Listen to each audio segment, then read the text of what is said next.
सच्चे और ईमानदार लड़के की कहानी। एक दिन अली नाम का एक नन्हा सा लड़का पार्क में खेल रहा था। अचानक उसकी नजर एक बेंच के नीचे पड़े हुए बटुए पर पड़ी।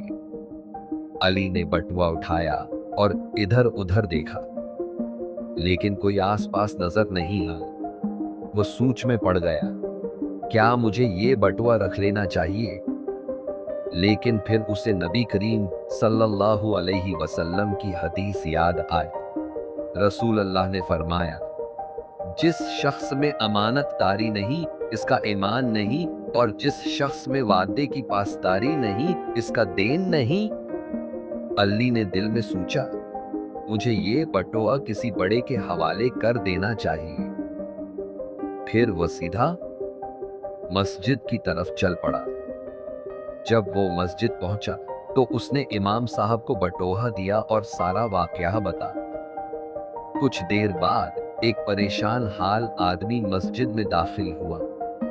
उसने कहा, मेरा बटुआ गम हो गया है। इमाम साहब ने वही बटुआ उसे वापस दिया और बताया कि अली ने ईमानदारी से लाकर दिया है।